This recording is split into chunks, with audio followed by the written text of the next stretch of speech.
ಹೊಗಳದು ಸರಿಯೇ? ಹೊಗಳಿದ್ ಸರಿ. ನನ್ನ ಗಂಡನ ಹೊಗಳದು ಸರಿಯೇ?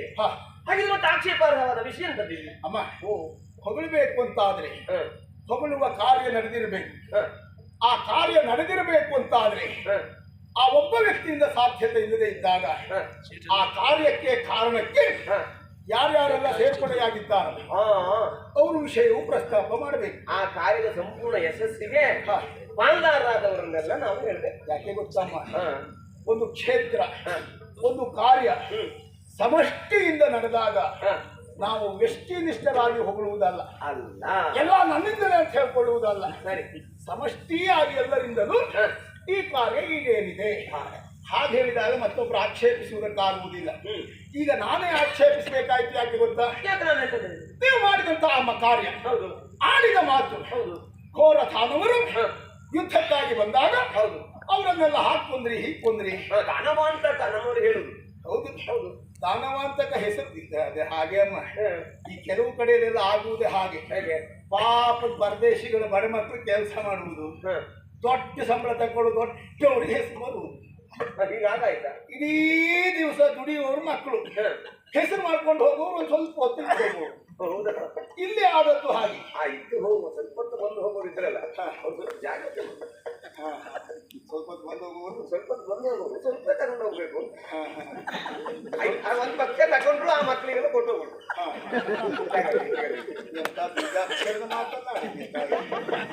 ಸ್ವಲ್ಪ ಹೊತ್ತು ಬಂದು ಸ್ವಲ್ಪವೇ ತಕೊಂಡು ಹೋಗ್ತಿದ್ರು ಏನು? ಯಾವತ್ತೂ ಬಹಳಷ್ಟು ತಕೊಂಡು ಸುದ್ದಿ ಇರುವಾಗ ಒಂದು ದಿವಸಕ್ಕೆ ಬಂದವ್ರು ಯಾಕೆ ಕಡಿಮೆ ತಕೊಂಡು ಹೋಗ್ತಾರೆ? ಯಾವಾಗಲೂ ಶ್ರಮ ಬಹಳ ಹೆಚ್ಚಿರ್ತದೆ. ಒಂದ್ ದಿವ್ಸ ಬಂದವರು ಇನ್ನು ಮಾತ್ರ ಒಂದ್ ದಿವ್ಸ ಹೋಗುದಲ್ಲ, ಬೇರೆ ಕಡೆ ಪ್ರತಿ ದಿವಸ ಹೋಗಿರ್ತಾರೆ. ಶ್ರಮ ಅಷ್ಟೇ. ಎಲ್ಲ ಕಡೆ ಕೊಟ್ಟು ತಗೊಂಡು ಎಲ್ಲ ಕಲಿಬೇಕಲ್ಲಮ್ಮ, ಎಲ್ಲ ಉಳಿಬೇಕಲ್ಲ. ಈಗ ಅಪರೂಪಕ್ಕೆ ಬರುವವರೆಗೂ ಹೊಣೆಗಾರಿಕೆ ಉಂಟು. ಎಲ್ಲಾ ಕಡೆ ಉಳಿಸುವುದು, ಒಂದೇ ಕಡೆ ಉಳಿಸುವುದಲ್ಲ. ಹಾಗಿದ್ರೆ ಈಗ ನಮ್ಮವರು ಮಾಡಿದ ಕಾರ್ಯದಲ್ಲಿ ಯಶಸ್ಸು ನಮ್ಮವರಿಗೆ ಒಬ್ಬರಿಗೆ ಅಲ್ಲ ಅಂತ ಮತ್ತೆ ಅದು ಉಂಟು. ಯಶಸ್ಸು ಅಲ್ಲ, ಹೆಸರು ಒಬ್ಬರಿಗೆ ಅಲ್ಲ. ಹಾಗಾದ್ರೆ ಯಾರು? ಹೋರಾಟನವರೆಲ್ಲ ಸಮರಕ್ಕೆ ಬಂದರೆ ಅವರನ್ನ ಸೇರಿಕೊಂಡದ್ದು ಯಾರು? ನಾನು, ನೀನು, ಸುದರ್ಶನ. ಆ ಹರಿಯ ಜೊತೆಯಲ್ಲಿ ನಾನಿರುವುದರಿಂದ, ಹರಿಯ ಕೈಯಲ್ಲಿ ನಾನು ಚಕ್ರವಾಗಿ ಇರುವುದರಿಂದ ಸುಲಭವಾಗಿ ಘೋರದಾನವರನ್ನ ಹರಿಕೊಂಡು ಮುಗಿಸಿದ. ಅದಲ್ಲದೆ ಅವನ ಸಂಕಲ್ಪ ಬಿಟ್ರೆ ಕೊಂದದ್ದು, ಕಡಿದದ್ದು, ಸೌರಿದ್ದು ಎಲ್ಲ ನಾನು. ಮುಚ್ಚು ಮುಚ್ಚ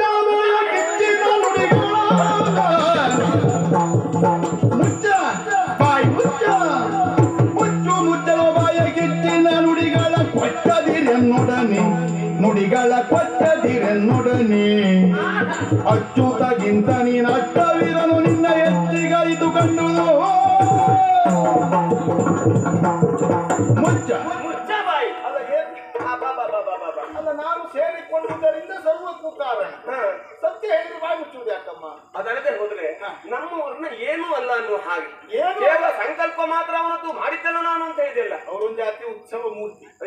ಅವ್ರು ಕರೆದಾಗಲೂ ಹೋಗುವಾಗಲೂ ಹೇಳ್ತಾರೆ, ನಾನು ಬಾಳೆಲ್ಲ ಎಂತ ಮಾಡುವುದಿಲ್ಲ, ಬರ್ತೇನೆ, ನನ್ನಿಂದ ಬಾಳ ನಿರೀಕ್ಷೆ ಮಾಡಬೇಡಿ ಅಂತ ಹೇಳ್ಕೊಂಡೆ ಮಾತಾಡ್ಕೊಂಡೆ ಬರುವುದು. ಹಾಗಾದ್ರೆ ನೀವು ಹುಡುಗ ಕಡಿಮೆ ಮಾಡಬೇಡಿ. ಹುಡುಗ ಕಡಿಮೆ ಮಾಡಿದ್ರೆ ಅಲ್ಲೇ ಹಿಂದೆ ಕೊಟ್ಟು ಬರ್ತಾರೆ ಅವರು. ಹಾಗಲ್ಲ, ನಮ್ಮವರನ್ನು ಸಾಮಾನ್ಯದವರೆಂದು ಭಾವಿಸಿದ್ದೇನೆ.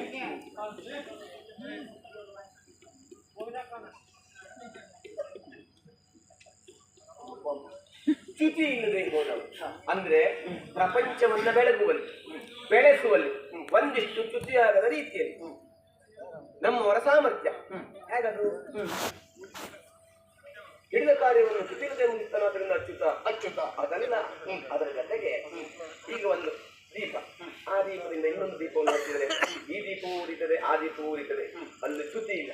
ಅದ್ರ ಜೊತೆಗೆ ನನಗೊಂದು ಪದ್ಯ ಬರ್ತದೆ, ನಿಂಗೆ ಹೇಳ್ಕೊಡ್ತೇನೆ, ನೀನು ಹೇಳ್ತೀಯ, ನಾನು ಹೇಳ್ತೇನೆ. ಇಲ್ಲಿ ಚ್ಯುತಿ ಆಯ್ತಾ, ಅಲ್ಲಿ ಬೆಳವಣಿಗೆ ಆಯ್ತು. ದೀಪವೂ ಹಾಗೆ, ಇಲ್ಲಿ ದೀಪವೂ ಉಂಟು, ಹಚ್ಚಿದ ದೀಪ ಮತ್ತೆ ಕಳೆಯುತ್ತಾ ಹೋಗ್ತದೆ, ಇಲ್ಲಿ ಚ್ಯುತಿ ಆಯ್ತಾ, ಆಗಿಲ್ಲ. ಹಾಗೆ ನಮ್ಮವರ ವಿಷಯಗತದ್ದು ನಾರಾಯಣ ಕಲಿಸಿಕೊಂಡವ. ಹಾಗಾಗಿ ಚ್ಯುತಿ ಇಲ್ಲದೆ ಇರುವಂತಹ ಅತ್ಯುತ್ತಮ ಕಾರ್ಯದಲ್ಲಿ ಚ್ಯುತಿ ಕಂಡ ನೀನು ಅಲ್ಲ. ಅದ್ರ ಜೊತೆಗೆ ನಾನು ಸೇರಿಕೊಂಡದ್ರಿಂದ ಅಂತ ಹೇಳಿದೆಲ್ಲ ವಾರಿ ಜನ ಬಾಬಾ ಬಾಬಾ ನಮ್ಮವರ ಬಗ್ಗೆ ಇಷ್ಟು ತಾತ್ಸಾರವಾಗಿ ಮಾತಾಡ್ತೀಯ ಅಂತಾದ್ರೆ ಎಷ್ಟೋ ಸೊಪ್ಪು ನಿನಗೆ ಸಲಿಗೆ ಹೆಚ್ಚಾಯ್ತು ಅಂತ ಅನಿಸ್ತದ. ಈಗ ಕಂಡುದಾನುಡಿ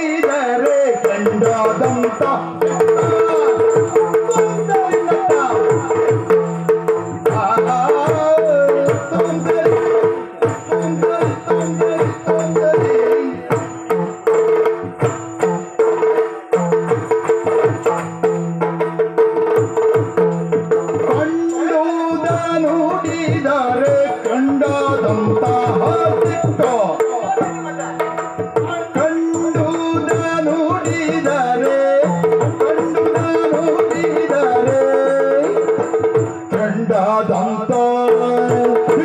ಕಂಡದಂತ ಸಿಟ್ಟು ಕಂಡುದ ನುಡಿದರೆ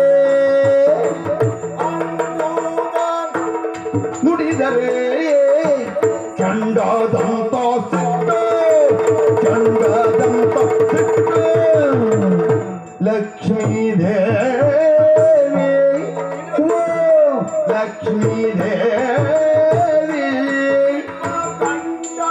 ನಾನಲ್ಲದಿದ್ದರೆ ದಂಡ ನಿಮ್ಮ ಗಂಡ ನಾನಲ್ಲದಿದ್ದರೆ ದಂಡ ಪರಿದಂಡ ಪರಿದಂಡ ನಿಮ್ಮ ಗಂಡ ನಾನಲ್ಲದಿದ್ದರೆ ದಂಡ ಖಂಡಿತ ದೇವಿ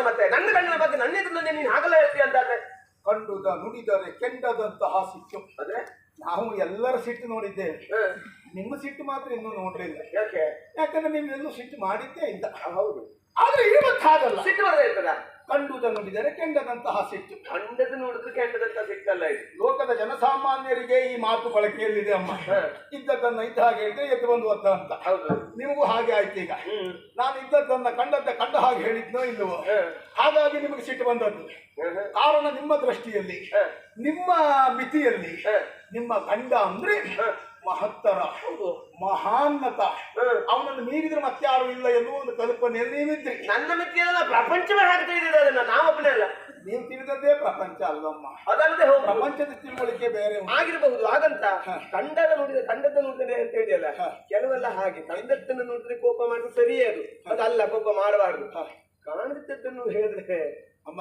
ಓ ಇಲ್ಲದೆ ಇದ್ದದ್ದನ್ನ ಉಂಟು ಅಂತ ಹೇಳಿದ್ರೆ ತಪ್ಪು ಅಂತ ಆಗ್ತದೆ ಆವಾಗ ಸಿಟ್ಟು ಬರ್ತದೆ ಇದ್ದದ್ದನ್ನ ಇದ್ದ ಹಾಗೆ ಹೇಳಿದ್ರೆ ತಪ್ಪು ಆಗುವುದಿಲ್ಲ ಸಿಟ್ಟು ಮಾಡಬಾರದು ಅಪರೂಪ ಸಿಟ್ಟು ಬರುವುದಿಲ್ಲ ಹಾಗೆ ಇಲ್ಲಿದ್ದನ್ನು ಇದ್ದದ್ದು ಅಂತ ಹೇಳಿದವಾಗ ಸಿಟ್ಟು ಬರುವುದು ನಂಗೆ ಅರ್ಥ ಆಯ್ತು ಗಂಡನ ಬಗ್ಗೆ ಇಂಥ ಮಾತು ಬಂದಾಗ ಸಹಜವಾಗಿ ನಿಮ್ಗೆ ಸಿಟ್ಟು ಬಂದಿರಬಹುದು ಅಲ್ವಾ ಆದ್ರೆ ಒಂದು ಮಾತು ನೆನಪಿಟ್ಕೊಳ್ಳಿ ಏನು ನಿಮ್ಮ ಗಂಡ ಅವ್ರು ಕುಳಿತಿದ್ದಾರಲ್ಲ ಅವ್ರು ನಿಜವಾಗಿ ಥೋರ್ದಂಡ ಸಾಹಸಿ ಹೌದು ಅಂತಾದ್ರೆ ಅದು ಯಾವಾಗ ನಾನು ಅವರ ಜೊತೆಯಲ್ಲಿದ್ದಾವಾಗ ನೀ ಇಲ್ಲೇ ಹೋದ್ರೆ ಎಲ್ಲಿಯಾದರೂ ನಾನಿಲ್ಲ ಅಂತಾದರೆ ಆದ್ರೆ ನಿಮ್ಮ ಗಂಡ ಕೇವಲ ದಂಡ ಗಂಡ ದಂಡ ಎಂತ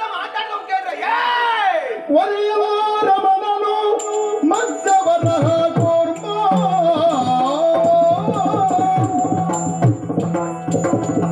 ಒಲೆಯಲಾರ ಮನನು ಮದ್ದವರ ಕೂರ್ಮ ನರಸಿಂಹ ರೂಪವನು ಒಲೆಯಲಾರ ಮನನು ಮದ್ದವರ ಕೂರ್ಮ ನರಸಿಂಹ ರೂಪವನು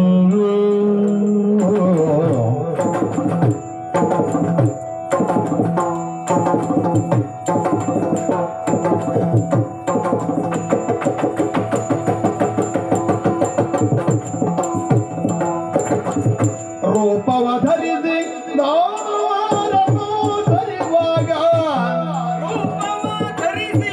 ದಾನವರನ್ನು ಧರಿವಾಗ ನೀನೆಲ್ಲಿ ತೆರಳಿ ಅಡಗಿದ್ದೆ ಪೇಳು ನೀನೆಲ್ಲಿ ತೆರಳಿ ಅಡಗಿರ್ದೆ ಪೇಳು ರೂಪವ ಧರಿಸಿ ದಾನವರನ್ನು ಧರಿವಾಗ ನೀನೆಲ್ಲಿ ತೆರಳಿ ಅಡಗಿದ್ದೆ ಪೇಳು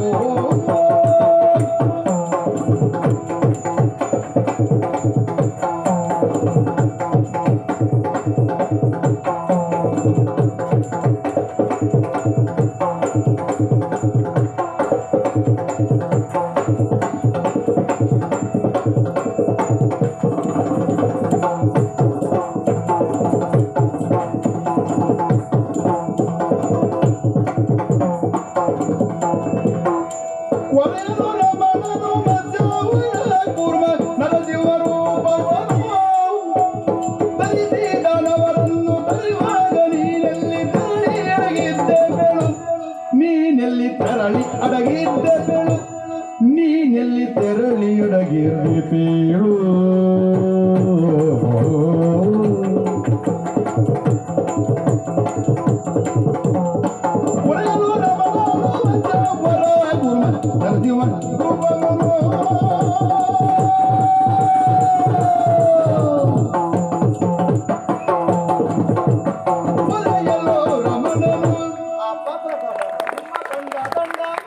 ನಾನಿಲ್ಲದಿದ್ದರೆ ದಂಡ ಲಕ್ಷ್ಮೀದೇವಿ ನನ್ನೆದ್ರಿಗೆ ಹೇಳಿದ್ದಕ್ಕಾಯ್ತು. ನಿಮ್ಮೆದುರಿಗೆ ಹೇಳಿದ್ದದು. ಬೇರೆ ಯಾವ ಹೆಂಡತಿ ಎದುರಿಗೆ ಹೋಗಿ ಹಾಗೆ ಹೇಳ್ಬೇಡ ಗಂಡ ಬಗ್ಗೆ. ಬೇರೆ ಯಾರದ್ದು ಹೆಂಡತಿ ಅದು ನಿಮ್ಮ ಗಂಡನ ಸುದ್ದಿಯಾಗಿ ಎಷ್ಟೋ ಸೊಕ್ಕು ನಿನಗೆ.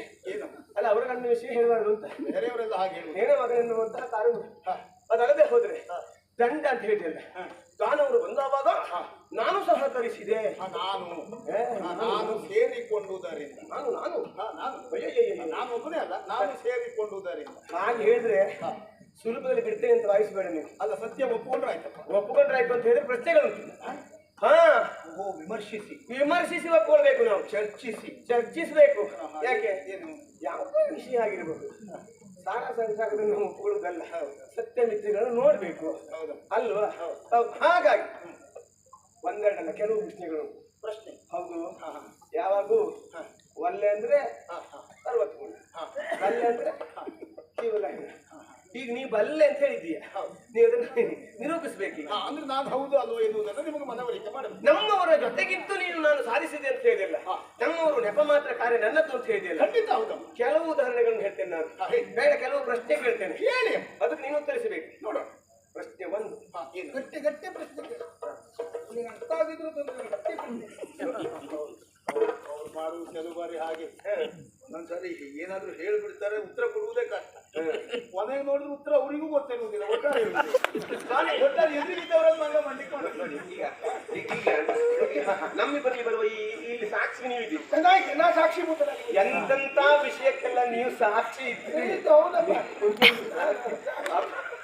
ನಿಮ್ಮನ್ನು ಒಂದು ಸಾಕ್ಷಿ ಇದ್ದುಕೊಂಡು ಅಲ್ವಾ? ಅವರು ಸಾಕ್ಷಿ ಕೆಲವು ವಿಷಯದಲ್ಲೆಲ್ಲ ಇದ್ದಾರೆ, ಮತ್ತೆ ಬಾಯಿ ಬಿಡುವುದಿಲ್ಲ ಅವರು. ಅದು ಗೊತ್ತು ಸ್ವಾಮಿ. ಈಗ ನಿಮ್ಮ ವಿಷಯವೇ ಉಂಟಿಲ್ಲ. ನಾನು ಬಾಯಿ ಬಿಟ್ಟು ಕೆಟ್ಟು ಹೋಗ್ತದೆ. ಯಾಗ ಬಾಯಿ ಬಿಡುವುದಿಲ್ಲ. ಯಾರು ಕೇಳ್ತಾರೆ? ಏನು ಕೇಳ್ತದೆ? ಅದನ್ನು ಬಾಯಿ ಬಿಡುವುದಿಲ್ಲ. ಹಾಗಾಗಿ ನೋಡಿ ಅಮ್ಮ, ಎಷ್ಟು ವರ್ಷದಿಂದ ಒಂದೇ ರೀತಿ ಇದ್ದಾರೆ. ಆಗಿ ಹೋಗ್ತಿದ್ದಾರೆ ಸ್ವಾಮಿ. ಈಗ ನಿಮ್ಮದೇ ವಿಷಯ ಆಗ್ತದೆ, ನೀವು ಬಾಯಿ ಬಿಡಬೇಕೆ? ಬೇಡ. ತಾಯಿ ಮಕ್ಕಳ ಜಗಳ ನೋಡ್ಲಿಕ್ಕೆ ಮಾಡಿ ಎಷ್ಟು ಮಟ್ಟಿಗೆ ಅಂದ್ರೆ ಈಗ ಅವನು ಹೇಳಿದ ವಿಷಯ ನಾನಲ್ಲದೆ ಹೋದ್ರೆ ನೀವೇನು ಅಲ್ಲ ಅಲ್ಲ ನೀವೇ ನಾ ಹೇಳುದು. ಈಗ ನಾ ಕೇಳುವಾಗ ಪ್ರಶ್ನೆಗಳು ಅದನ್ನು ನಿಮ್ಮ ಕುರಿತಾದಂತಹ ಪ್ರಶ್ನೆಗಳಲ್ಲಿ ಹೌದು ಅವ ಉತ್ತರಿಸಿದ್ರೆ ಅದು ಹೌದು ಅಲ್ಲ ಒಂದು ಸಾಕ್ಷಿ ಅವನು ಮನಸ್ಸು ಕಂಡಾಗ ಸಾಕ್ಷಿ. ನೀವು ಸಾಕ್ಷಿ ಬೇಕು. ನೀವು ಸಾಕ್ಷಿ ಮಾತ್ರ ಬೇಕು. ಅಲ್ಲಿ ದೇವ್ರು ಮೂರ್ತಿ ಕುತ್ಕೊಂಡು ದೇವ್ರು ಹೆಚ್ಚು ಮಾತಾಡ್ಲಿಕ್ಕಿಲ್ಲ. ಒಂದೊಂದು ಯಾರು ಕೊಟ್ಟು ಹೋಗ್ಬಿಡ್ತಾರೆ ಅಲ್ಲ. ಕೆಲಸ ಮಾಡು, ಸಾಕ್ಷಿಯನ್ನು ಆಗಾಗ ಬಯಸುವುದು ಅದೊಂದು ಅಲ್ವೇ. ನೀವು ಮಾತಾಡೋದಲ್ಲ, ಸಾಕ್ಷಿಯನ್ನು ಆಗಾಗಾದ್ರೂ ಕರೀರಿ. ಅದ್ರಲ್ಲ ನಿತ್ಯ ಬಂದು ಕರೀತೇನೆ ಮಾತಾಡೋದು ನೀವು ಅಂತ. ಈಗ ಹೇಳಿದ್ದಲ್ಲ ನಿಮ್ಗೆ, ನಾನು ರಕ್ಕಸಲ್ಲ ಬಂದವಾಗ ಜೊತೆಯಾಗಿದ್ದೇನೆ. ಹೌದಾ? ಪ್ರಶ್ನೆ 1. ಮೊದಲಾಗಿ ತಮಾಸುರ. ಹೌದಾ? ಅವ ವೇದಗಳನ್ನು ಅಪಹರಿಸಿದ್ನ ಅಂತನು ಲೋಕಕ್ಕೆ ಕತ್ತನೆ ನಿಂತವ ಅಂತ ಅಂತವ ಅಂತನನ್ನು ನಮ್ಮೂರು ಮಧ್ಯಾವತಾರದಿಂದ ಕೊಲ್ಲುವ ಸಂದರ್ಭಕ್ಕೆ ನಮ್ಮೂರೇ ಮಧ್ಯಾವತಾರವನ್ನು ತಾಳಿ ಅವನನ್ನು ಕೊಂದುಬಿಟ್ರು. ಆನಂತರದಲ್ಲಿ ಹೌದು ವರಹಾವತಾರವನ್ನು ತಾಳಿ ಹಿರಣ್ಯಾಕ್ಷನನ್ನ ತಾಡಿ ಕರೆದ ತೆಗೆದುಕೊಳ್ಳುವಾಗ ಶ್ವೇತವರ. ಹೌದು, ನೀನು ಎಲ್ಲಿದ್ದೆ? ಇನ್ನು ನರಸಿಂಹಾವತಾರ. ಹೌದಾ? ಮರನು ಅಲ್ಲದ, ಪ್ರಾಣಿಯೂ ಅಲ್ಲದ, ವಿಚಿತ್ರವಾದಂತಹ ಆಕಾರದಲ್ಲಿ ನರಸಿಂಹನಾಗಿ ಬಗೆ ಬಗೆದುಕೊಳ್ಳುವ ಸಂದರ್ಭಕ್ಕೆ ನೀನು ಎಲ್ಲಿದ್ದೆ? ನರಸಿಂಹ. ಆಮೇಲೆ ಹುಲಿಯನ್ನ ತನ್ನ ಪಾದದಿಂದ ರಸಾಂತರ ಕಟ್ಟುವ ಸಂದರ್ಭಕ್ಕೆ ಆ ಪಾದ ಪುಣ್ಯ ಪಾದ ನೀ ಎಲ್ಲಿದ್ದೆ? ಬರೀ ಹೇಳಿದ್ರೆ ಆಗಲಿಲ್ಲ. ಈ ಎಲ್ಲ ಕಾರ್ಯಗಳನ್ನು ನಡೆಸುವ ಸಂದರ್ಭಕ್ಕೆ ನಾನು ಇದ್ದೆ. ನಾನು ಸೇರಿಕೊಂಡುವುದರಿಂದ ಅಂತ ಹೇಳಿಲ್ಲ. ನೀ ಏನ್ ಸೇರ್ಕೊಂಡಿದ್ದೆ? ನಾನು ಪ್ರಶ್ನೆ ಗಟ್ಟಿ ಉಂಟು. ಮತ್ತೆ ಉತ್ತರ ಹೇಗೆ? ಸಾಕ್ಷಿ ನೀವು ಬೇಕಾಗಲ್ಲ. ಉತ್ತರ ಅವನು ಗಟ್ಟಿ ಕೊಡಬೇಕು. ಹೇಗೆ ಕೊಡ್ತಾನೆ ಅಂದ್ರೆ ನೀವು ಯಜಮಾನಿಗೆ ಪ್ರಶ್ನೆ ಗಟ್ಟಿ ಆದಂಗೆ ಗೊತ್ತಾಯ್ತು. ಉತ್ತರ ಅವ್ರಿಗೆ ಗೊತ್ತುಂಟು. ಆದ್ರೂ ನಾನೇ ಹೇಳಿದೆ ಅಂತ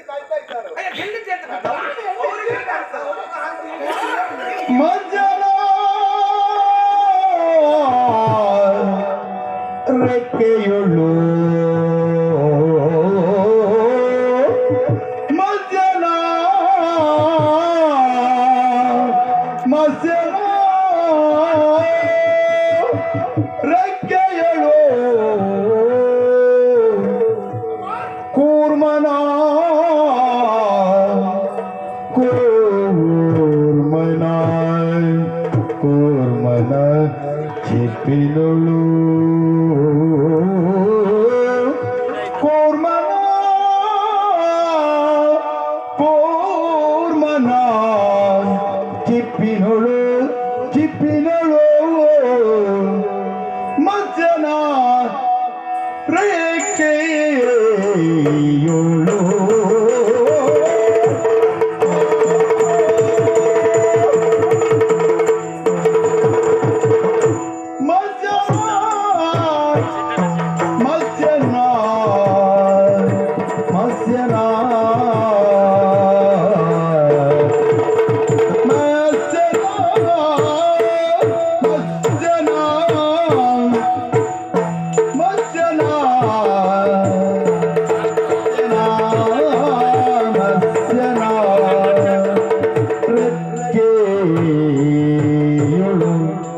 Masena, masena, masena,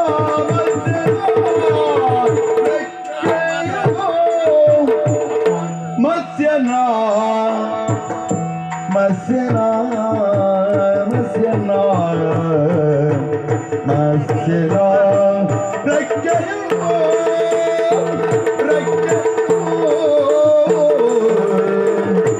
ಮಸನಾ ರೆಕ್ಕೆಯುಳು ಕೂರ್ಮನ ಚಿಪ್ಪಿನುಳು ಕೂರ್ಮನ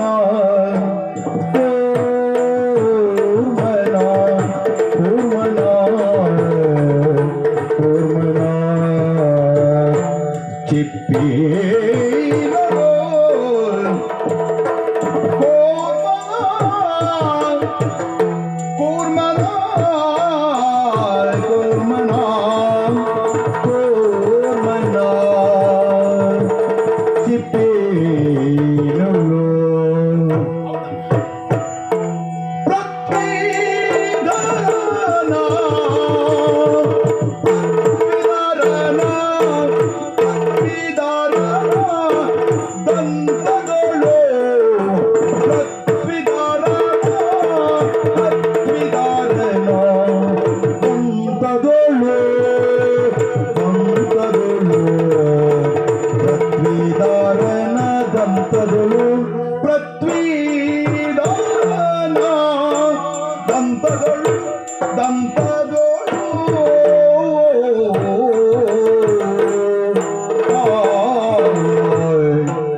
ದಂತದೊಳು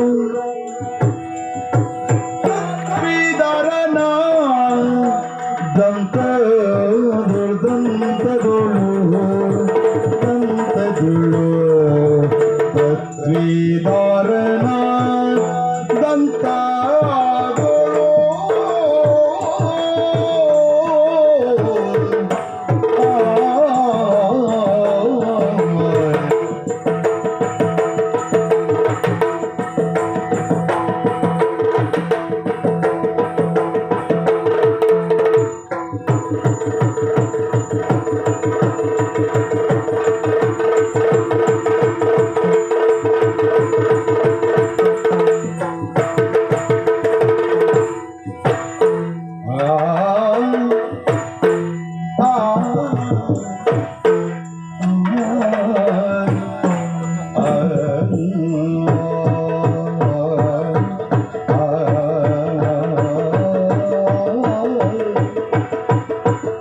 ಸತ್ಯನದ ಜೀವನ ಉಗುರಿನೋ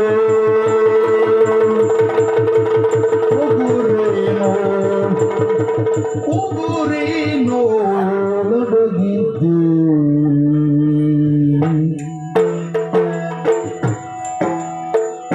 ಮತ್ತೆ ವಟುವಿನ ಪಾದದಿ ನಾ ಮತ್ತೆ ವಟುವಿನ ವಾಮನನ ಮತ್ತೆ ವಟುವಿನ ವಾಮನನ ಮತ್ತೆ ವಟುವಿನ ವಾಮನನ ವಟುವಿನ ಪಾದದಿ ಮತ್ತೆ ವಟುವಿನ ಪಾದದಿ ಇವಗೆ ಇದ್ದೆ ಸಹಾಯವನು ಸಹಾಯವನು ನಾನು ಇದ್ದೆ ಸಹಾಯವನು ಸತ್ತ ನರಜೌವನ ಗುರುವಿನ ಪದಗಿದೆ ಮತ್ತೆ ವಟುವಿನ ಪದದಿ ಇವಗೆ ಇದ್ದೆ ಸಹಾಯವನು ನಾನು ಇದ್ದೆ ಸಹಾಯವನು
ಅಡಗಿದ್ದೆ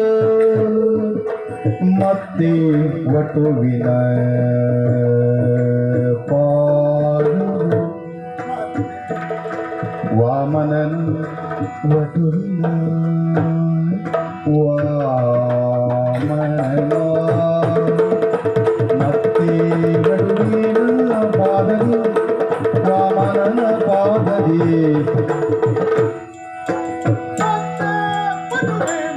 ಪಾದದಿ ಇವಗೆ ಇದ್ದೆ ಸಹಾಯವನು ಇದ್ದೆ ಸಹಾಯವನು ಕೂರ್ಮನ ಚಿಪ್ಪಿನೋ ಮತ್ಸ್ಯನ ಬೆಕ್ಕೆಯೋ ಕೂರ್ಮನ ಚಿಪ್ಪಿನೋಳು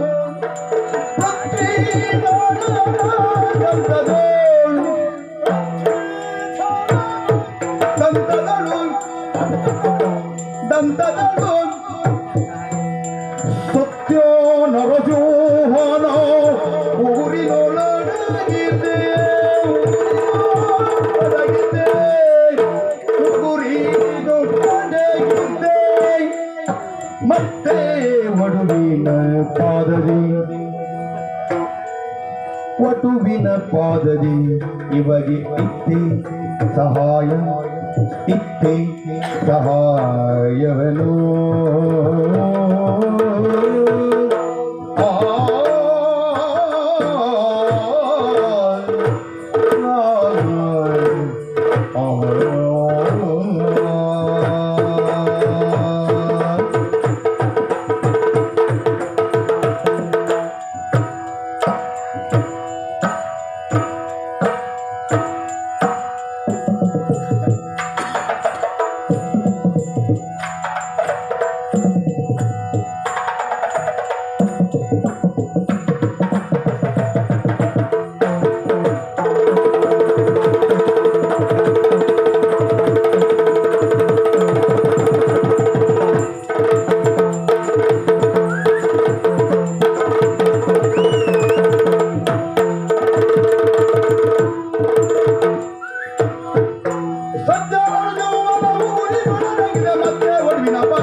ರೆಕ್ಕೆಯೊಳು ಕೂರ್ಮನ ಜಿಪ್ಪಿನೋಳು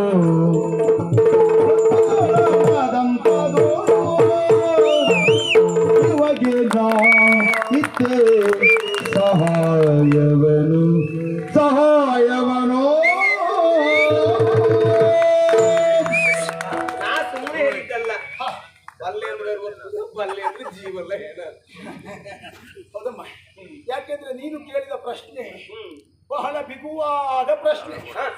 ಇಷ್ಟರವರೆಗೆ ಇಲ್ಲಿಯ ಜನರ ಮನಸ್ಸಿನಲ್ಲಿ ನಿನ್ನ ಕೆಲಸ ನಿನ್ನ ಮಾತೇ ಅಚ್ಚೊತ್ತಿದೆ.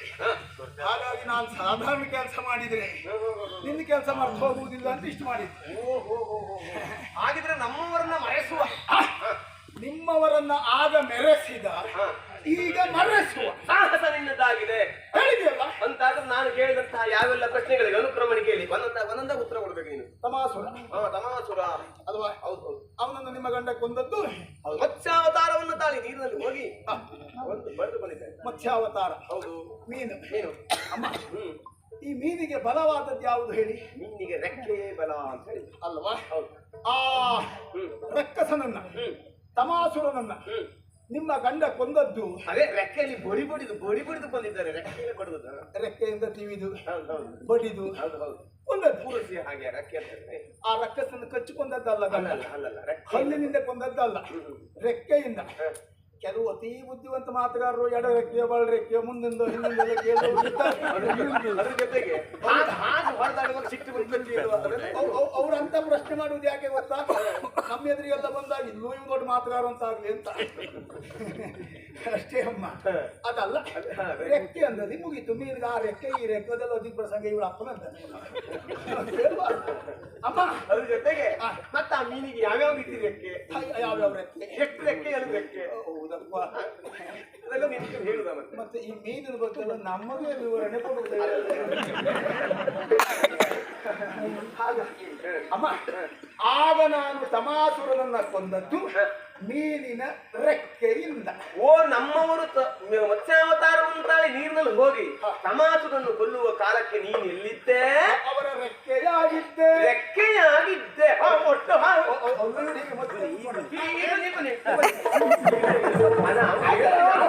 ನಿನ್ನ ಪ್ರಶ್ನೆ ಆಯ್ತಲ್ಲ, ಉತ್ತರ ಸಾಕ್ಷಿ ಬೇಕಲ್ಲ. ಈಗ ಅವನು ಹೇಳ್ಬಿಟ್ಟೆ ನಾನು ರೆಕ್ಕೆಯಾಗಿದ್ದೆ ಅಂತ ಹೇಳ್ದ.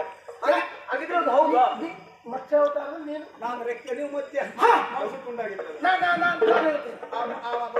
ಬುಡದ ಮಂಡೆ ಮಾಂಸ ತುಂಡು ಮಧ್ಯೆ ನೋಡಿ ಒಂದು ರೀತಿ. ಹೌದೌದು, ಅತಿ ಮುಡಿ ಕಂಡ. ಹೌದೌದು, ಮೀನು ತಿನ್ನೋರು ರೆಕ್ಕೆ ತಿಂದು ಬೀಸಾಡ್ತಾರೆ. ಮೀನು ತಿನ್ನೋರು ರೆಕ್ಕೆ ತಿಂದೆ ಅದನ್ನು ಬೀಸಾಡ್ತಾರೆ ಅಂತ. ಯಾಕೆ ಬೀಸಾಡ್ತಾರೆ ಗೊತ್ತಾ? ಪ್ರಯೋಜನ ಇಲ್ಲ ಅಂತ. ಖಂಡಿತ ಅಲ್ಲವೇ ಅಲ್ಲ, ಅದು ಜೀರ್ಣ ಆಗುವುದಿಲ್ಲ.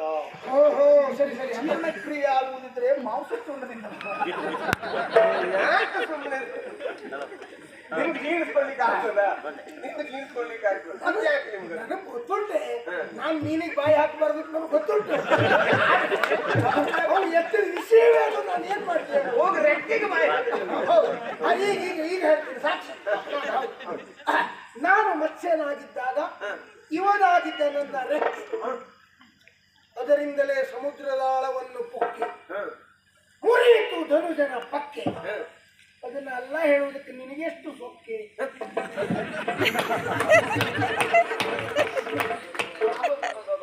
ದೇವರು ಎರಡನೇ ಮಾತಾಡಿದ್ರು, ಈಗಿನ ಮಾತಾಡಿದ್ದಾರೆ.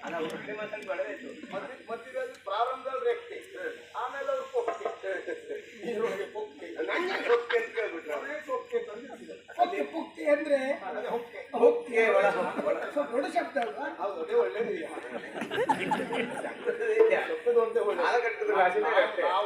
ಎಲ್ಲಾದ್ರೂ ಶಬ್ದ ದೊಡ್ಡದಾಗ್ತದೆ.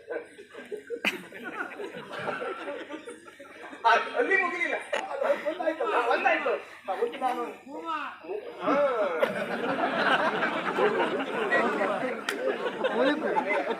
ನಾವು ಯಾರನ್ನು ತಾತ್ಸಾರ ಮಾಡೋ ಪ್ರಶ್ನೆ ಇಲ್ಲ. ಇದು ಪೂರ್ಣ ಕೂರ್ಮಾವತಾರದ್ದಲ್ಲ, ಇದು ಇತ್ತೀಚೆ ಏನು ಮಾಡಿದ್ರು ಒತ್ತು ಬರುವುದೇ ಇಲ್ಲ.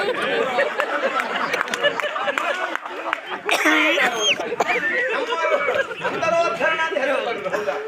ಆ ಕಾಲಕ್ಕೆ ನಮ್ಮವರು ಕೂರ್ಮಾವತಾರನ ಕೂರ್ಮನಾಗಿ ಬೆನ್ನು ಕೊಟ್ಟು ಆವಾಗ ನೀನೆಲ್ಲಿದ್ದೆ? ನಿಮ್ಮ ಗಂಡ ಹೌದು. ಆ ದಿವಸ ಹೌದು. ಕೂರ್ಮ. ಹ. ಆ ದಿವಸ ನಿಮ್ಮ ಗಂಡನ ಕೂರ್ಮ ಅಂದ್ರೆ ಕೂರ್ಮಾವತಾರದಿಂದ ನಮ್ಮವರು ಮಂದರವನ್ನು ಎತ್ತಿದ್ರು, ಬೆನ್ನು ಕೊಟ್ಟು. ನಾನು ಹೇಳಲಿಕ್ಕೆ ಹೊರಟದ್ದಕ್ಕೆ ಕೂರ್ಮಾವತಾರವಾಗಿ ಮಂದರಗಿರಿಯನ್ನೇ ಎತ್ತಿದ್ರು. ಮಂದರೋದ್ಧರಣ ಹೌದಮ್ಮ. ಹಾಗಾದ್ರೆ ನಾನು ಆಗ ಎಲ್ಲಿದ್ದೆ? ಕೂರ್ಮನಿಗೆ ರಕ್ಷಣೆ ಒದಗಿಸುವುದು, ಬಲಾಢ್ಯತೆಗೆ ಒದಗಿ ಬರುವುದು ಯಾವುದು? ಕೂರ್ಮನಿಗೆ ಚಿಪ್ಪು. ಅಲ್ವಾ? ಹಾಗೆ ನಿಮ್ಮ ಗಂಡ ಕೂರ್ಮಾವತಾರಿ ಆದಾಗ ನಾನಾಗಿದ್ದೆ ಕೂರ್ಮನ ಚಿಪ್ಪು. ನೀನು ನಾನ್ ಚಿಪ್ಪು.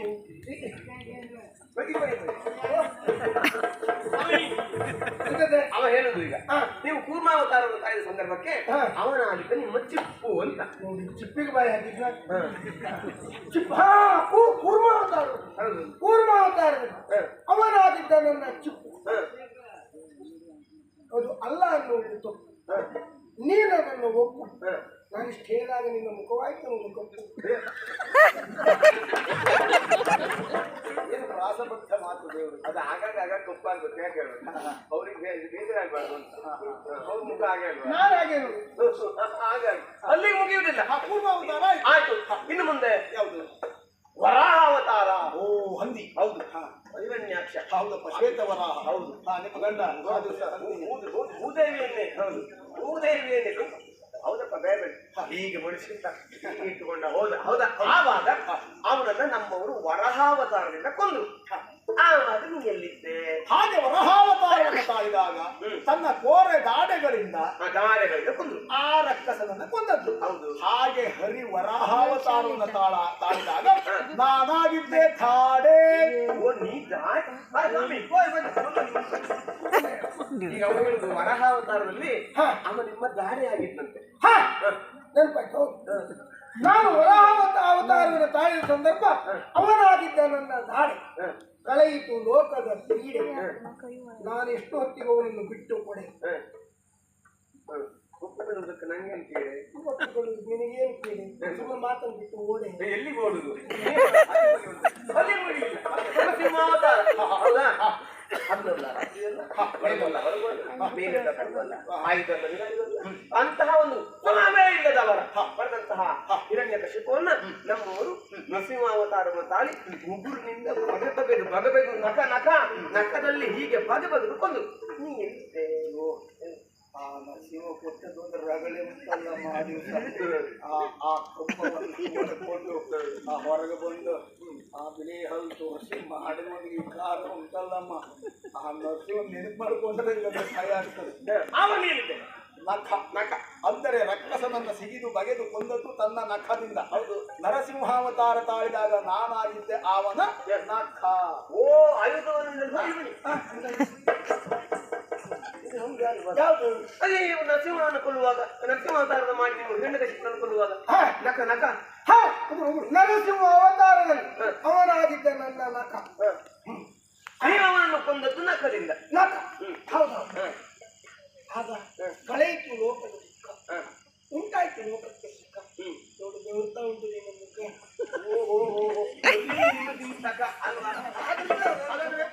ಮತ್ತೆ ಪ್ರಶ್ನೆ ಉಂಟು. ಇನ್ನೊಂದೊಂದು ಪ್ರಶ್ನೆ ಮುಗಿಲಿಲ್ಲ. ರಸಾತಳ. ಹೌದಮ್ಮ. ಒಲಿಯನ್ನು ರಸಾತಳ ಕಟ್ಟುವ ಕಾಲಕ್ಕೆ ನಮ್ಮವರು ಪಾದದಿಂದ ಒತ್ತಿದ್ರು ಅವನನ್ನ. ಆ ಕಾಲಕ್ಕೆ ನೀ ಎಲ್ಲಿದ್ದೆ? ಓ, ವಾಮನ ಅಲ್ವಾ? ವಾಮನ ಅವತಾರ ಅಲ್ವಾ? ಒಟುವಾಗಿ ಬಂದದ್ದು. ಒಟುವಾಗಿ ಹಾಗೆ ಬಲಿಯನ್ನ ರಸಾತಳಕ್ಕೆ ಅಟ್ಟಿದ್ದು. ಕಟ್ಟಿದ್ದು ಹೇಗೆ? ಪಾದದಿಂದ. ಇವರು ವಾಮನಾವತಾರ ತಾಳಿದಾಗ ಇಷ್ಟೇ ಕುಳ್ಳ ಇದ್ರು, ಎಲ್ಲಿದ್ದಾರೆ ಅಂತ ಹುಡುಕಬೇಕಿತ್ತು. ಹಾಗೆ ಅವರು ಆ ಪಾದದಿಂದ ಬಲಿಯನ್ನು ಅಟ್ಟುವಾಗ ನಾನಾಗಿದ್ದೆ ಹರಿಯ ಪಾದ.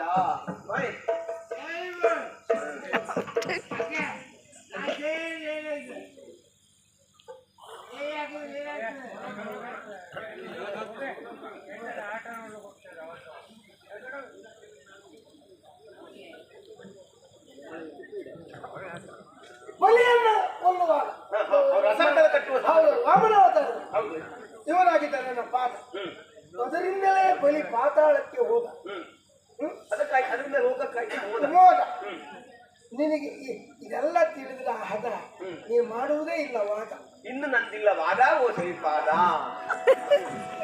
ಸಹಜವೇ ಓದಿ ವಾಣಿಯೇ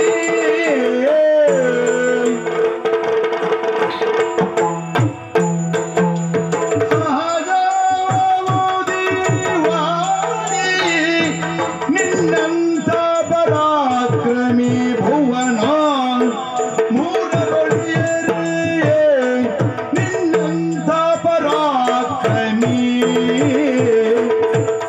ಪರಾಕ್ರಮಿ ಭುವನ ಮೂರರೊಳಿಯರೇ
ನೀನು ಹೇಳಿದೆಯಲ್ಲ ಈ ತಾಯಿ ಮಕ್ಕಳಲ್ಲಿ ನಡೆಯುತ್ತಿರಬಹುದಾ ಅಂತ ವಾದವನ್ನು ನಾನು ಸಂಪೂರ್ಣ ಕೇಳ್ತಾ ಇದ್ದೇನೆ. ಕೇಳೋದು ಬಹಳ ಚಂದ. ಜೊತೆಯಲ್ಲಿ ಯಾವುದು ಒಪ್ಪತಕ್ಕ ವಿಚಾರ ಆ ಕೃತಾಗ ನಾನು ಮಾತಾಡ್ತೇನೆ. ನಾನು ಇಷ್ಟು ಮೊದಲು ನಿನ್ನ ಪರವಾಗಿ ಹೌದಾ ಹೆಂಡತಿ ಹೇಳಿದಾಗೆಲ್ಲ ಹ್ಞೂ ಆಗ್ತಾ ಇದ್ರಲ್ಲ. ಆ ಕೂಳಿ ನೀನಿಲ್ಲಾಗಿತ್ತು. ಓ ಅಂದ್ರೆ ಅಷ್ಟೊತ್ತಿಗೆ ಯಾರು ಎದುರಿಗಿದ್ದಾರೋ ಅವ್ರು ಪರವಾಗಿ. ನಿನಗೊಂದು ಸತ್ಯ ಹೇಳ್ತೇನೆ, ನಿನಗೆ ಗೊತ್ತಿಲ್ಲ ಆ ವಿಚಾರ. ನಿನಗೂ ಹೇಳ್ತಿದ್ದು ಗೊತ್ತಾಗ್ತಿತ್ತು. ಯಾವ ಮನೆಯಲ್ಲಿ ಹೆಂಡತಿ ಹೇಳಿದ್ದಕ್ಕೆಲ್ಲ ಗಂಡ ತಲೆ ಅಲ್ಲಾಡಿಸ್ತಾನೆ, ಅವ್ರ ಮನೆಯಲ್ಲಿ ಯಾವ ಗಲಾಟೆಯೂ ಇರುವುದಿಲ್ಲ. ಜಗಳವೇ ಇಲ್ಲ. ಹಾಗಾಗಿ ನೀವು ಅವ್ರು ಹೇಳಿದ್ದಕ್ಕೆಲ್ಲ ತಲೆ ಆಡಿಸಿ ಸುಖ ಸಂಸಾರದ ಸೂತ್ರವೇ ನಿನಗೆ ಆದ್ಮೇಲೆ ಗೊತ್ತಾಗ್ತದೆ. ನಿಮ್ಮನ್ನು ನೋಡಿದ್ರೆ ಆಗುದೇ ಬೇಡ. ಯಾಕೆಂದ್ರೆ ಅದು ಬೇಕು.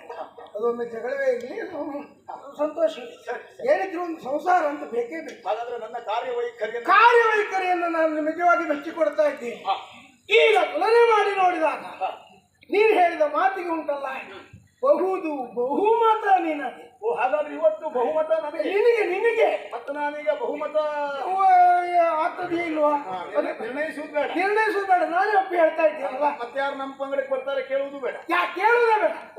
ಬಹುಮತ ಎಲ್ಲರೂ ನಿನ್ನ ನಮಗೆ ಬೇಕಾದದ್ದು ಅಷ್ಟೇ. ನಿಜವಾಗಿ ಸುರ ನರ ರಕ್ಕಸ ಅವರಲ್ಲಿ ನಿನ್ನಂಥ ವಿಕ್ರಮಗಳು ಯಾರಿದ್ದಾರೆ? ಸತ್ಯ ಹೇಳ್ತಾ ಇದ್ದ ನಿನ್ನ ಪರವಾಗಿ ಮಾತಾಡ್ತಾ ಇದ್ದೀನಿ. ನಾನು ಆಚೆ ಹೋದ್ಮೇಲೆ ಹೆಂಡತಿ ಅಂತ ಹೀಗೆ ಹೇಳ್ತೀರ? ಸುಮ್ಮನೆ ಹೇಳತ್ನೇ ನಾನು ಅವಳ ಹತ್ರ ಇದನ್ನೇ ಹೇಳ್ತೇನೆ. ಅಂದ್ರೆ ಸುಳ್ಳು ಹೇಳಿದ್ದು ಅಂತ ಅಲ್ವಾ? ನಾನು ಇದಿಷ್ಟು ಹೇಳಿದ ಮಾತು ಸರಿ ಉಂಟು. ಅವು ಮಾಡಿದ್ದು ಹೌದು ಅದನ್ನೇ ಹೇಳ್ತೇನೆ. ಇನ್ನೊಂದಿದ್ರೆ ಒಂದು ಮಾತು ಕರೆದು ಹೇಳ್ಬೋದು. ಯಾರನ್ನ ಅವಳು ಸಿಟ್ಟು ಬಂದಿದೆ, ಸುಮ್ಮನೆ ಯಾವಾಗ ಸಿಟ್ಟು ಬಂದಾಗ ಆದಷ್ಟು ಕಡಿಮೆ ಮಾತಾಡ್ಬೇಕು. ಎಲ್ಲ ಕಡೆ ಗಂಡನಾಗೆ ನೀವು ಅಲ್ಲ, ಎಲ್ಲ ಕಡೆ ಅಂತಲ್ಲ, ಗಂಡನ ನಿಜವಾದ ಯಶಸ್ಸಿನ ಹುಟ್ಟೆ ಅದು ಪ್ರಾರಂಭ ಆದದ್ದೇ ವೈಕುಂಠನೇ. ಎಲ್ಲರೂ ಆದರ್ಶ ಇಟ್ಕೊಂಡಿದ್ದಾರೆ. ಆದ್ದರಿಂದಾಗಿ ನೀನು ಆ ಕುರಿತಾಗಿ ಯೋಚನೆ ಮಾಡುವುದು ಬೇಡ, ತಲೆ ಕಾಣಿಸಿಕೊಳ್ಳುವುದು ಬೇಡ. ನನಗೆ ಬೇಕಾದದ್ದು ಅದೇ ಅಲ್ವಾ? ನೀನು ಖಂಡಿತವಾಗಿ ನಾನಿಲ್ಲದೆ ನೀವಿಲ್ಲ, ಇಲ್ಲವೇ ಇಲ್ಲ. ನಾನಿದ್ದದ್ರಿಂದ ನೀವು, ನೀನಿಲ್ಲದಿದ್ರೆ ನಾನೇನು ಅಲ್ಲ. ಆಯ್ತಲ್ಲ?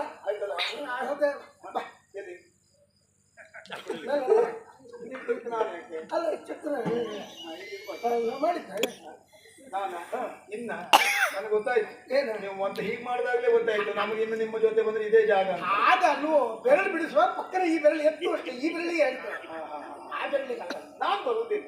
ಏನ್ ನಾನು ಅಷ್ಟು ಸಣ್ಣ ಜನ ಅಂತ ಮಾಡಿದ್ರೆ ಇಷ್ಟು ದಿವಸವಾದರೂ ಇಷ್ಟು ಕಾಲ ಗತಿಸಿದ್ರು ಯಾವುದೇ ಸಂದರ್ಭದಲ್ಲಿಯೂ ನಾನು ದೇಹದಾರಿಯಾಗಿ ನಿಮ್ಮ ಎದುರುಗಡೆ ಬಂದದ್ದಿಲ್ಲ. ನಾನು ಇಷ್ಟೆಲ್ಲ ಮಾತು ನಿಮ್ಮಲ್ಲಿ ಆಡಿದ್ದು ಇಲ್ಲ. ಇವತ್ತು ಬಂದಿದ್ದೇನೆ ಯಾಕೆ?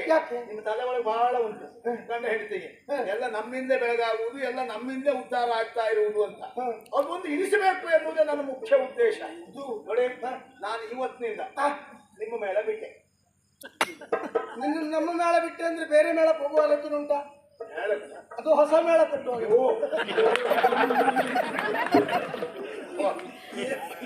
ಮೇಳ ಕೊಟ್ಟು ಸುದ್ದಿ ಒಂದು ಹೆದರಿಕೆ ಉಂಟು. ಹೆದರಿಕೆ ಅಂತಲ್ಲ, ಬೇಡ ಅಂತ ಬೇಡ. ಯಾಕೆ ಹೀಗೆ ಹೋದಾಗಲೇ ಸಿಗುವುದು ಬಹಳಷ್ಟು ಉಂಟು. ಮತ್ತು ಕೊಟ್ಕೊಂಡು ನಾವೇ ಹಾಕೊಂಡು ಜೊತೆಯಲ್ಲಿ ಕಟ್ಟಿದವರು ಪಡುವ ಪಾಡನ್ನು ನೋಡಿದಾಗ ಅರ್ಥ ಆಗ್ತದೆ. ಅದು ಭಯಾನಕ. ಆದ್ರಿಂದ ಅದು ಬೇಡ. ಹಾಗಂತ ನಾನು ಬೇರೆ ಮೇಳಕ್ಕೆ ಹೋಗ್ತೇನೆ ಅಂತ ಅಲ್ಲ, ನಿಮ್ಮ ಮೇಳದಲ್ಲಿ ನಾನು ಇರುವುದಿಲ್ಲ.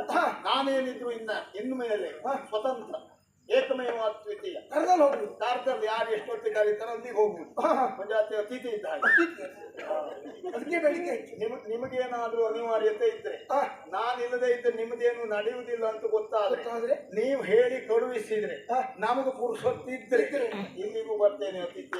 ಅತಿಥಿ ಆದೀತು. ಅಗತ್ಯ ಬಿದ್ದರೆ ಕಳಿಸ್ತೇವಂತೆ. ನೋಡು ನಿಮ್ಮ ಮಂದಿನ ಮಾತು ಆಗಲ್ವಾ?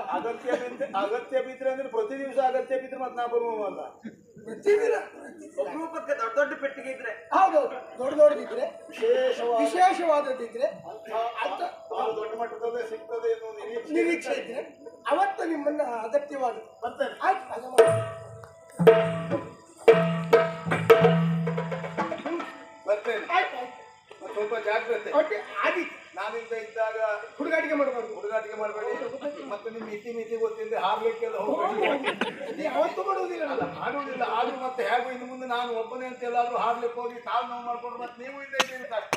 ಈ ಹದ ಯಾವಾಗ ಹಿಡ್ಕೊಂಡಿದ್ದೇವೆ ನಾವು.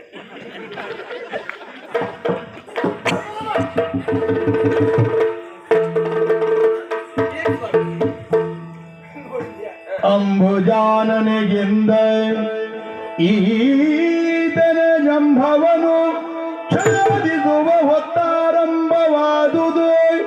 ಬೇಜರಿಸದಿರು ಮನದೊಳ ಇದಕ್ಕಾಗಿ ಬೇಜರಿಸದಿರೋ. ನಾನು ಆಗಲೇ ನಿನ್ನ ಮಾತನಾಡಿದ್ದೆ. ರಾಜಸ ಹಾಗೂ ತಾಮಸ ವೃತ್ತಿ ಪ್ರವೃತ್ತಿಯವರಿಗೆ ಇಲ್ಲಿ ಅವಕಾಶ ಇಲ್ಲ ಅಂತ. ಹೌದಾ? ಈತನಲ್ಲಿ ಅದೀಗ ಜಾಗೃತವಾಗುತ್ತಾ ಇದೆ. ಹಾಗಾಗಿ ಬಹುಶಃ ಅವನಾಗಿ ಸರಾಗಿದ್ದ. ನಾನು ನಾನು ನಾನು ನಿನ್ನಲ್ಲಿಯೇ ಕೇಳ್ತೇನೆ. ಕತ್ತಿಯಿಂದ ಕಡಿಯುವುದು ಸತ್ಯ, ಕಡಿಯುವ ಇರಬೇಡವೇ ನೀವು? ಕೈಯ ಕತ್ತಿಯೋ ಕತ್ತಿಯ ಕೈಯೋ? ಅಯ್ಯೋ, ಕರ್ತೃತ್ವ ಯಾರಿಗೆ? ಕಡಿಯುವವನಿಗೆ ಅಲ್ವಾ? ಕತ್ತಿಯ ಮೇಲೆ ಯಾರಾದ್ರೂ ಅಪವಾದವನ್ನು ಹಾಕಿಯಾರ, ಆರೋಪವನ್ನು ಹೊರಿಸಿಯಾರ? ಯಾಕಂದ್ರೆ ಕಡಿಯುವವನ ಮೇಲೆ ಹೊರಿಸ್ತಾರೆ. ಹಾಗೆ ಆ ಪ್ರಜ್ಞೆ ಇಲ್ಲದೆ ನಾನು ನನ್ನಿಂದ ಸರಿ ಇವನನ್ನು ಬಳಸಿಕೊಂಡದ್ದು ಸತ್ಯ. ಆದ್ರೆ ಅನಿವಾರ್ಯ ಅವನಲ್ಲವಾಗಿತ್ತು. ಏನೇ ತನ್ನಿಂದಲೇ ಎನ್ನುವ ಅಹಂಕಾರ ನೆತ್ತಿಗಡರಿದೆ. ಅದನ್ನ ಇಳಿಸುವ ಹೊತ್ತು ಸನ್ನಿಹಿತವಾಗಿದೆ. ನಿನ್ನ ಕುರಿತಾಗಿ ನಾನು ಹೇಳಿಕೆಯನ್ನು ಮಾಡಲಿಲ್ಲ, ನಿನ್ನ ಪರವಾಗಿ ಮಾತಾಡಲಿಲ್ಲ ಅಂತ ಬೇಸರಿಸಬೇಡ. ಯಾವಾಗಲೂ ಹಾಗೆ. ಇದು ಆರಬೇಕಾದ ಬೆಂಕಿ ಅಂತ ಆದ್ರೆ ಅದು ಮತ್ತಷ್ಟು ಪ್ರಜ್ವಲಿಸುವುದಕ್ಕೆ ಬಿಡಬೇಕು. ಹಾಕಿದ್ರೆ ತನ್ನಿರ್ತಾರೆ ಆರಿ ಹೋಗ್ತದೆ.